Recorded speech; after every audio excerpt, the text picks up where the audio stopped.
So, yeah, right, so look, the music was all really good, but, like he probably did it, right?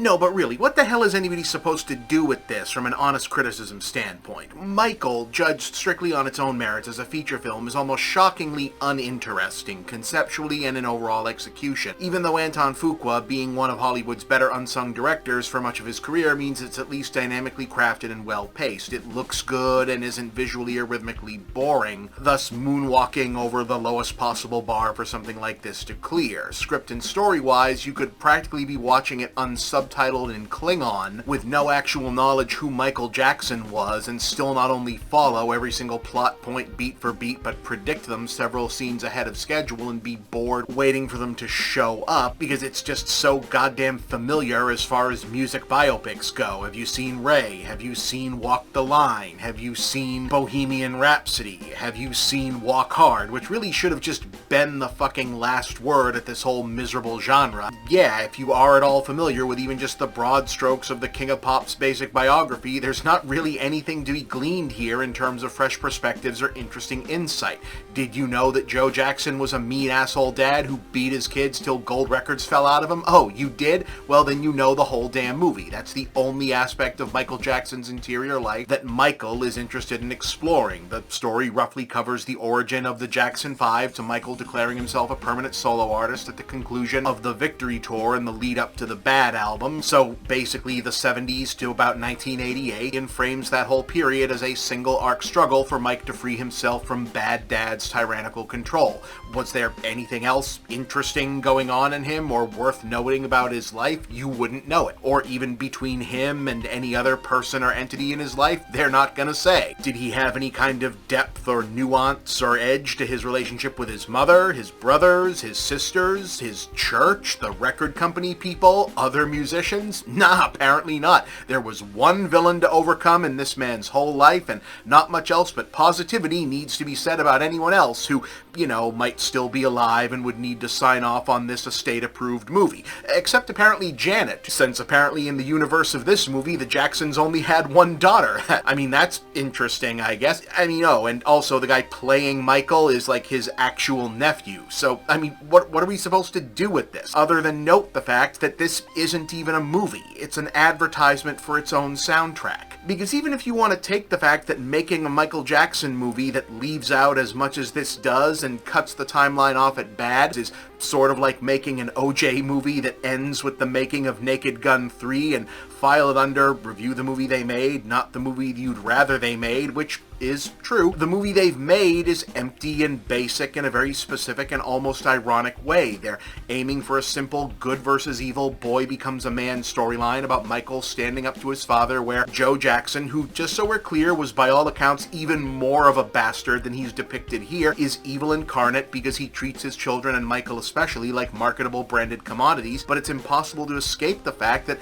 that's exactly what the movie we're watching is continuing to do. It makes absolutely certain, right down to these Luciferian bad guys smoking in front of a giant fireplace set pieces where Joe Jackson is scheming to launch the Victory Tour with Don King, that we understand that Joe Jackson is supposed to be a demonic presence when he's grumbling about the Jackson family brand and how Michael and his brothers are the family product, or however he puts it. Its entire conception of Michael's behavior from every facet, from his inability to connect with other adults to his plastic surgery fixations, is presented as wholly the result of his father's machinations, bludgeoning him into an arrested development state for purposes of marketing, and yet, movie, you're also doing that. Whatever else you might think of Michael Jackson and what he did or didn't do, this movie's total lack of interest in the fullness of his life or his actual interiority as a human being only serves to once again reduce him to a marketing vessel for the Jackson family brand, or I guess now now the Jackson family estate. Michael isn't a character in this movie.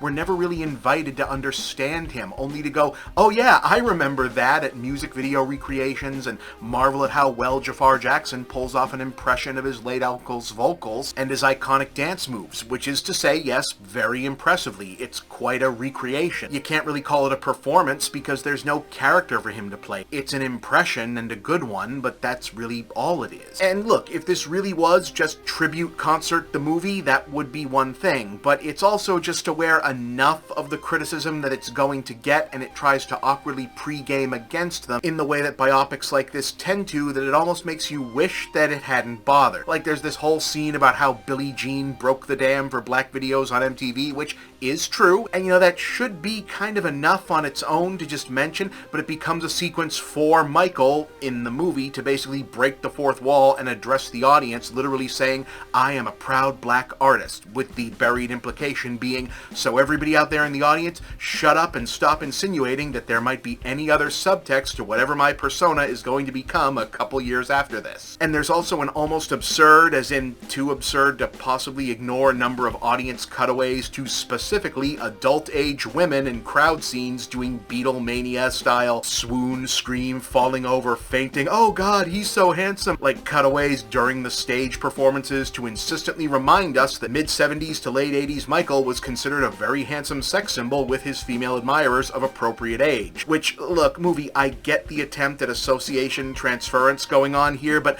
I don't think that's actually going to get anyone who was thinking about the stuff you want them to not think about to stop thinking it because of that. And it just becomes like an even more obvious presence in the movie, because again, there's just nothing to this character.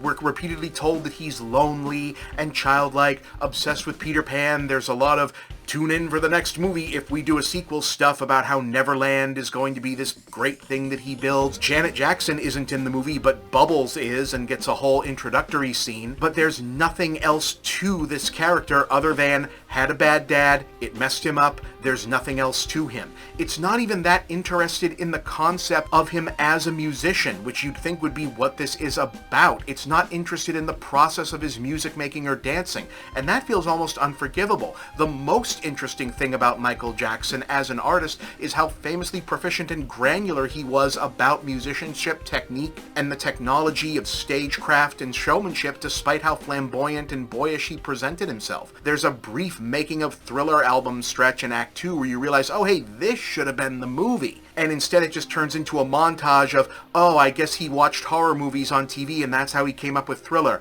Oh, he saw a news report about gang fights and that's where Beat It came from. It's like, no, a lot more actually went into that. That's interesting. This guy actually did know a lot about musical stagecraft. He wasn't just a magical elf child who waited around for inspiration to strike him. Like, I know that the line about I have to wait for God to give me these song girls, he might give them to Prince, is in the movie and it's a funny bit, but I think even Michael Jackson was being a little bit sarcastic there. He worked hard on his songs. If you're going to make a movie leaving out the dark stuff and only talk about the positive stuff, okay, talk about the actual positive stuff at least. Because this disrespects that part of his career. Like, they're making a movie that's only about the early positive part of his career, and they're disrespecting it. They're just rushing right through it so we can get back to at least 3 more plot rotations of Michael not yet fully standing up to Joe because the movie isn't over yet and that's the only story they want to tell. But the thing is, none of this matters, does it? This is probably already a hit movie in pre-ticket sales, and there's a big part of especially the Gen X audience that just doesn't want to hear anything about it other than the songs sound like they do on the album, and Jafar can dance just like his uncle, and that's all they want. It's not a movie. It's a tribute concert and a commercial for its album, and I'm going to catch a lot of flack from the he was never convicted of anything people for even bringing that up. And look, okay, whatever, alright. But if you're accepting that this is an empty, dull commercial for the soundtrack album that you're only going to watch for the songs, you might as well be honest about that. And I'm going to be honest about the fact that as far as I'm concerned, it's a very disposable 3 out of 10 of a movie. There is probably a good, fascinating, probably tragic story to be told here. Maybe someday someone will be allowed to tell it, but this ain't it.